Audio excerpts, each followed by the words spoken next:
Olá, seja bem-vindo às nossas conversas dominicais. Nos últimos tempos, tenho-me ocupado um pouco da leitura e da meditação de algumas aparições marianas nos últimos séculos. Elas têm sido repetidas em várias partes do mundo, mas a minha atenção tem-se fixado naquelas aparições que foram acolhidas pela Igreja como autênticas, apesar, naturalmente, de haver alguma hesitação na Igreja, tanto por parte dos fiéis como da hierarquia, a respeito de algumas mensagens que os videntes transmitem como vindas de Nossa Senhora. Em todo o caso, estes lugares são reconhecidos como aparições de Nossa Senhora, como tem-se dado aparições de Nossa Senhora como autênticas e por isso que a Igreja respeita e, portanto, os fiéis acorrem na sua devoção a estes santuários. Refiro-me particularmente a três grandes santuários, ou três ou quatro grandes santuários, onde a Igreja reconhece ter Nossa Senhora aparecido com uma mensagem muito precisa para esse tempo.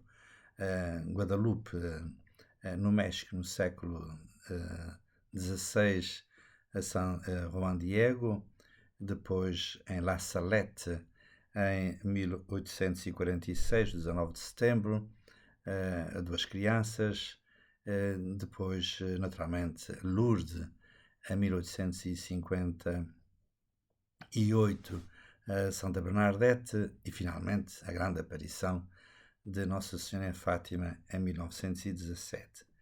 Estas mensagens que são aí ditas, proclamadas, e que os videntes transmitem à Igreja através dos bispos, e assim a Igreja acolhe ou se distancia.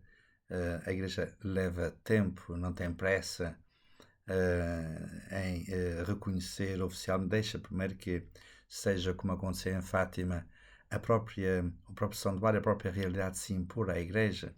Como dizia o cardeal Cerejeira, não foi a Igreja que inventou o Papa, que inventou Fátima, queria dizer, foi Fátima que se impôs à Igreja.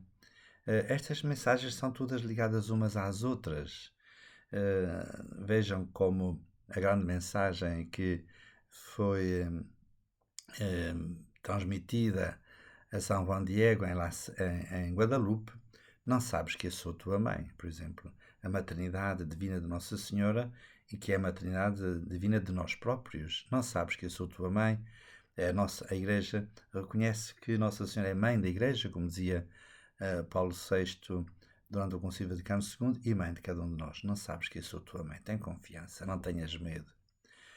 La Salette é curiosa a mensagem que em La Salette nós encontramos, porque é uma leitura dos acontecimentos desse tempo.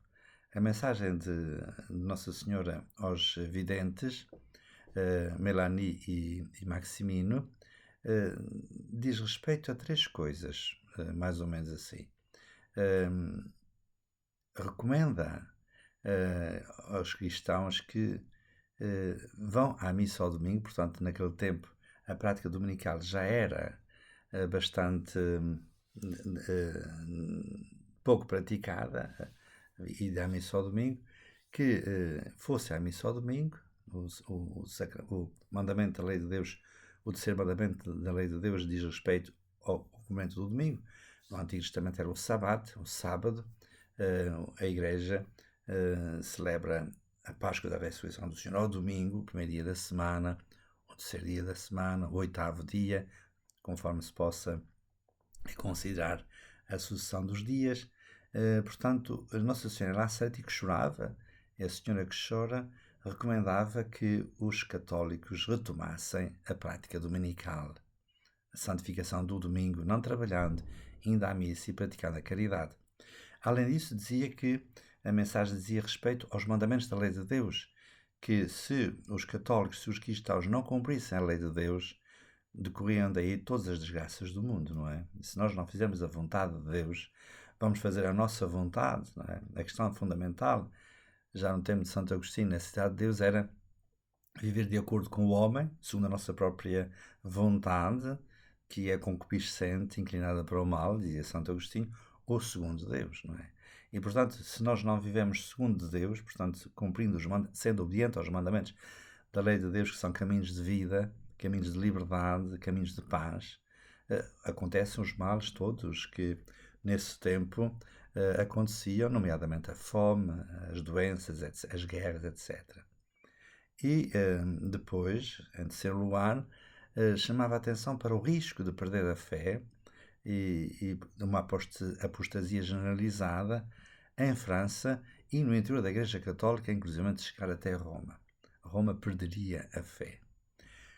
Quer dizer que o risco de uma apostasia já no século XIX era evidente, se tivermos em conta que as aparições nascem em 1846 e em 1848 há o programa do Manifesto do Partido Comunista por Karl Marx, em 1848, 2 anos depois. E, portanto, aquela vaga de ateísmo, de perseguição à Igreja, etc., pelas grandes ideologias do tempo e pelas seitas secretas, nomeadamente a maçonaria e outras, era um perigo de generalizada, não só secularização, mas a apostasia da própria fé que entrava no interior da própria Igreja. Portanto, a mensagem de La Salette, no fundo, é a mesma que nós encontramos em Fátima, em 1917, quando Nossa Senhora diz aos pastorinhos: não ofendais mais a Nosso Senhor, que está muito ofendido, porque se continuarmos a ofender a Deus, isto é, não respeitar a sua vontade, os mandamentos da lei de Deus, etc., daí surgem as guerras, a violência, todos os desastres que possam ter origem no comportamento, na ação humana. E nós, nos nossos tempos, assistimos de novo a esta situação da Igreja e do mundo, que corre o risco, o mundo e a Igreja correm o risco de uma generalizada apostasia, pelo menos em grandes sectores da Igreja, que é um risco permanente já no século XVI, já no século XIX, já no século XX, no tempo de Nossa Senhora em Fátima, na Primeira Guerra Mundial, e já no século XXI, nesta altura que estamos a viver. Portanto, as profecias têm só uma leitura do presente e que depois cada geração vai relendo como se fossem ditas para o seu tempo. De facto, nesta área das Escrituras, nós só temos, em termos de verbos temporais, 2 ou 3. É hoje, amanhã e a hora. Por exemplo, nós encontramos em São Lucas: hoje cumpriu-se esta palavra que acabaste de escutar, diz Jesus na sinagoga de Nazaré. Ao bom ladrão, Jesus diz: hoje estás comigo no paraíso. E em São João nós encontramos a hora, a hora da paixão, a hora da manifestação do máximo amor de Deus pela humanidade, quando dando a sua vida no seu Filho, Jesus Cristo, que é obediente, não se faça a minha, mas a tua vontade, portanto, ele que realiza o plano de Deus até ao fim, o sonho de Deus até ao fim, sendo ele a palavra encarnada, e portanto no hoje, no Kairos, no tempo da salvação. E por isso as profecias, já dos profetas antigos e dos profetas ao longo da história da Igreja, porque há sempre profetas, ou seja, homens e mulheres que, à luz da palavra de Deus, leem e interpretam os acontecimentos do seu tempo. Quando, por exemplo, Nossa Senhora diz em Fátima: por fim o meu imaculado coração triunfará. Eu creio que não só se possa referir a um futuro longínquo, mas refere-se sobretudo àqueles que ouvem a palavra de Deus e a cumprem. Aí o coração de Maria triunfa. Senão, como é que se compreenderia que Nossa Senhora diz: se rezarem ao terço terão a paz, e as guerras continuaram? É que a paz só será possível se cada um de nós estiver em paz. E por isso, se nós rezarmos o terço, nós estamos a usar uma arma pela qual nós próprios estamos em paz e irradiamos a paz à nossa volta, como dizia São Paulo na carta aos Coríntios: serem os cristãos aqueles que irradiam o suave odor de Cristo. E por isso, se a Igreja, por absurdo, deixasse de cumprir a vontade de Deus, naturalmente que seria a sua própria destruição. Mas a Igreja está alicerçada sobre a profissão de fé de Pedro: Tu és o Cristo, o Filho de Deus vivo. E sobre esta profissão de fé, as portas do inferno não prevalecerão contra ela.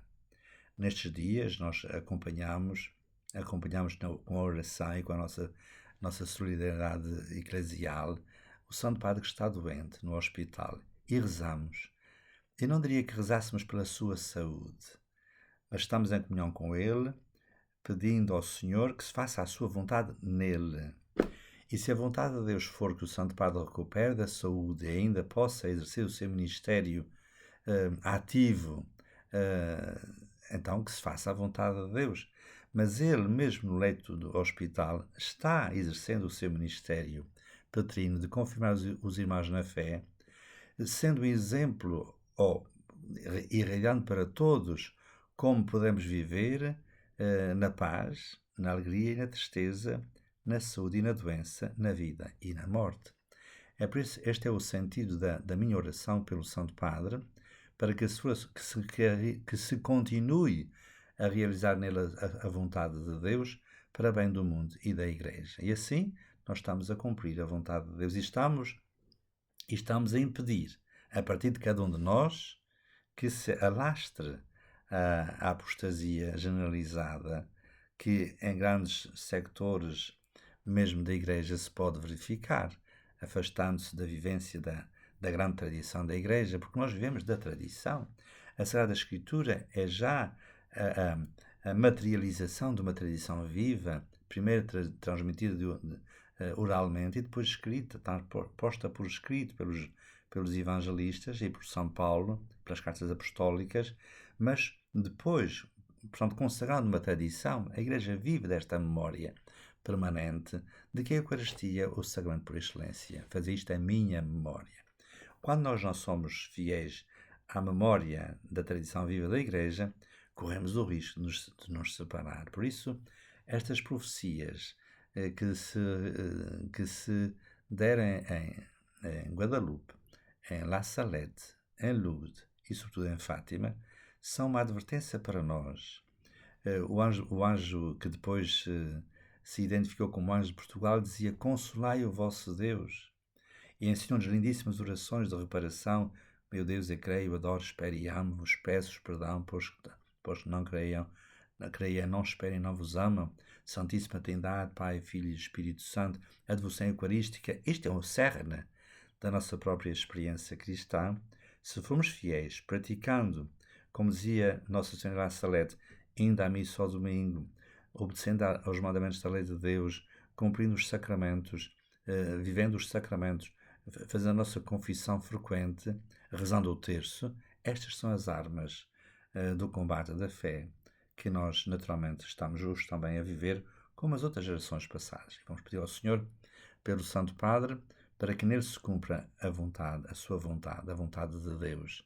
Se a vontade de Deus se manifesta no sofrimento, pois que seja forte, assistido pela oração da Igreja, para que ele possa viver este momento em paz, e este faz parte do seu exercício petrino. Muito obrigado pela sua atenção, espero encontrá-lo na próxima conversa dominical, se Deus quiser.